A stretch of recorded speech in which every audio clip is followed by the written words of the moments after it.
exactly you. I trust you had a pleasant dive. The waters can be cold this time of year, but the spell protects you during your descent. We wanted to make your journey as comfortable as possible.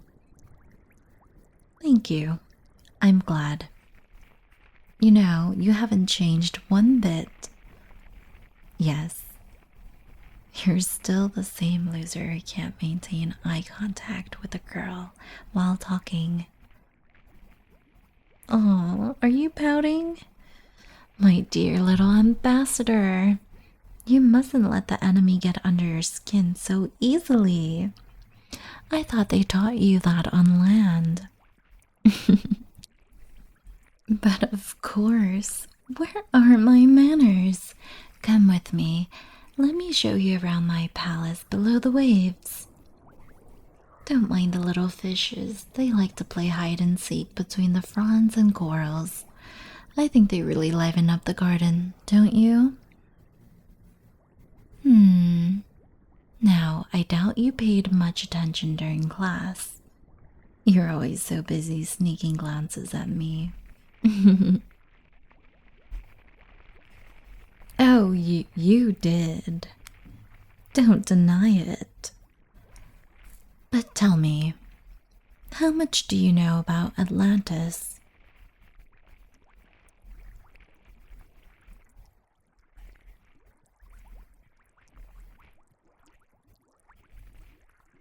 Well, color me surprised. Still president of Dork Council, aren't you? Whatever you say, indeed. This is not the same human city that was lost to the sea. Our Atlantis was always below the waves. It's the home of all merfolk. All those pretty mermaids you used to stare at so much back in school. Again with the denying. Those were my friends, you know? We wouldn't have teased you so much if you would have just said something. What? Now that we're a little older, you expect some kind of apology? It's on you for being so easy. Coming up with new ways to get you all flustered was one of my favorite pastimes, you know? Hey, remember that one time you were carrying all those boxes of colored powder back to the storeroom? You didn't see me lurking. My species is really good at lurking. You tripped on one of my tentacles and you fell right into the pool. The color just wouldn't wash off. You were pink for days. Bullying. That's a little harsh, isn't it? It's not my fault if you can't take a joke, Pearl.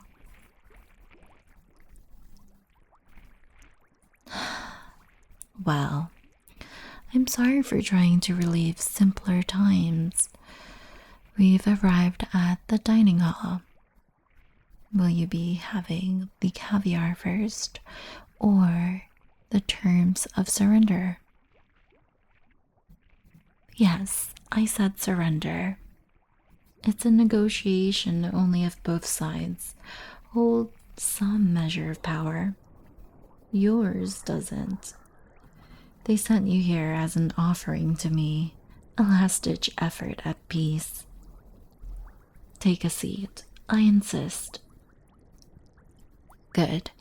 Now, you do realize we're not here to simply catch up, right? We may have been friends once, but there's only so much consideration I can show you. The future of my people is at stake. I really do wish we could have had this reunion under better circumstances. I do. But here we are, trying to prevent genocide. Fools on both sides of the tide keep pushing for war to settle our differences. Like killing will solve anything.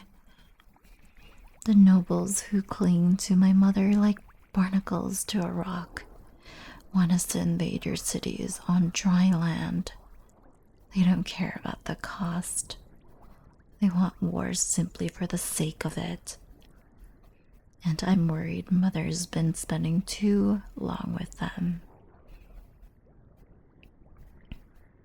You can't tread water without your clothes getting wet. This was the only way to avert that. The only real promise of a lasting peace. Why do I care? I've missed her bluntness, Pearl. I care because I spent a decade living with you humans. Back at the academy, I believed in our races being able to coexist. Water may divide us, but we all deserve to live freely. Do we not? I made friends. I don't want to lose them. I don't think you do either. You wouldn't have come here if you did. We both know who your late parents used to be in the human world. Nobody could force you to do this. Have you thought about my offer, Pearl?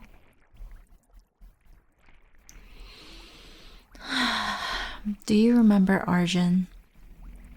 The white beaches, the colorful marketplace where they sell glass beads and fresh pastry every morning? Do you remember the little cafes along the coastline, filled with tourists? The hidden cove where we spent our summers playing together, pretending to be pirates? All of it will be gone before the week's over. The court is pushing for war. Merfolk can breathe on land. It's humans who can't survive in the deep sea without our help. I know you're not fond of me, of what I did to you, but I'm offering you a great deal here. Nobody dies, and all you have to do is man up a little for Poseidon's sake.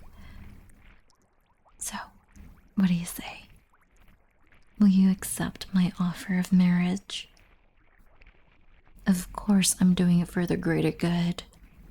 You're still a loser, whether you pretend to be some big shot ambassador or not. If you say yes, you'll become a part of my family. An alliance between both our worlds will be alloyed. There will be no reason to go to war if we can make this work. Schemes? You think I'm only doing this for power? I do intend to rule over Atlantis one day, but it'll happen anyway. I'm my mother's only child, the Princess of the Ocean, and when that happens, you can either be in my bed or in the castle dungeons. I'm offering you a choice. If you want to think of yourself as a pawn in my schemes, then please do. It makes no difference to me. A slave? No, I wouldn't think of you that way. You're like an oyster. You pretend to be tough on the outside, but deep down, you already know what you'll choose. You can't bear to have someone's blood on those pretty hands. Are you sure you don't want to eat? I had your favorite dessert made. You used to eat this all the time back at the academy. You'd always forget to wipe off the crumbs around your lips. I see. Well, I guess something has changed about you after all. I'll show you your chambers. You can have some time to think about my offer. Your room is in a separate wing of the palace. Knowing you, I figured you'd appreciate the privacy. While you're here, you'll be my guest. The servants will get you anything you need, and if you'd like to see me, just talk to the fishes.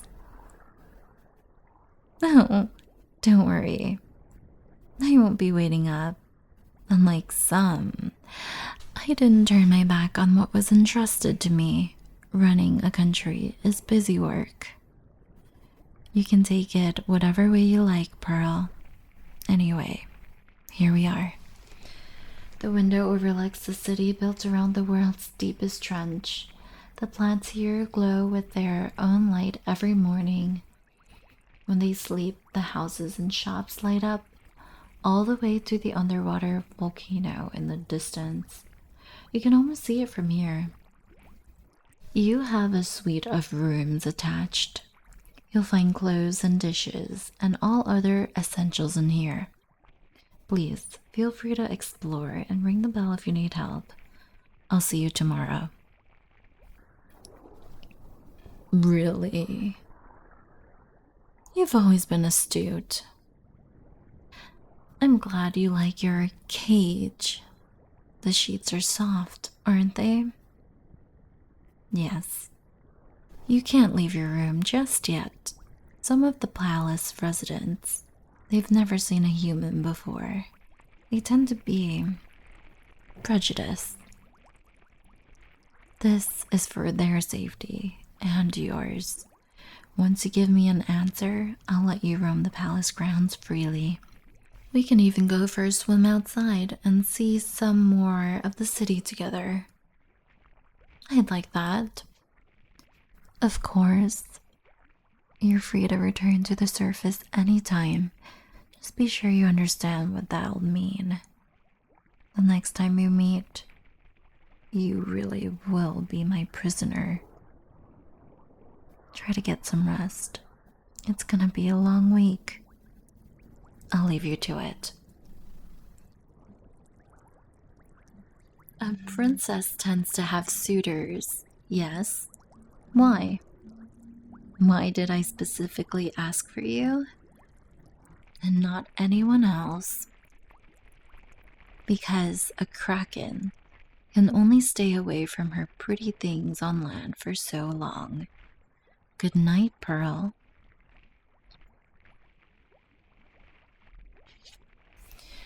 Dear Diary, I met him today. He's just as I remembered. I felt like I was surfacing again for the first time. He's the first human I ever saw.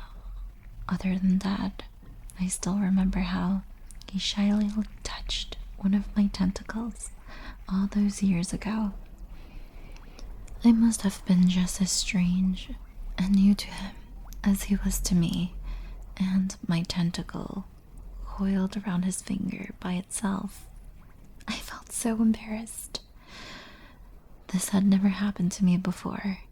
I wonder if he thought about me during all these years we've been apart. His bully. I'd yank him into the pool every chance I got. The poor little thing had to carry a dry set of clothes to school every day. He liked me, I think. But after his parents passed, he just changed. He completely withdrew from the world like a fish slowly sinking towards the ocean floor. I tried to get him to talk. It hurt me to see him sad. But he just wouldn't listen. My pranks grew bolder. Dear Diary, I just wanted him to notice me, to let me help him, but I only pushed him away. And I'm doing it again. I'm forcing him to choose between me and freedom. I wonder how he feels here at the bottom of the ocean. It's cold, and you can't see the sun from here. But this was the only way I could think of. I don't want anyone to die. Maybe I'm being selfish. Maybe I don't deserve him. But I want him anyway. I want him to be happy again. I can't tell him how I feel. He'd never believe me.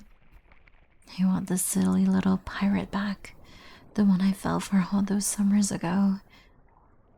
Please, Poseidon, I know I messed up my chance, but please let this time be different. I don't know if I deserve happiness, but I know he does it more than anyone else in the world. And I want it to be with me. Please let this be different. If you enjoyed, like, comment, and watch another video. Become a YouTube member or a patron for cool badges, early access, and exclusive content. 𝗚𝗚cie𝗰𝗶𝗹𝘀, thank you for your continuing service as my subscriber.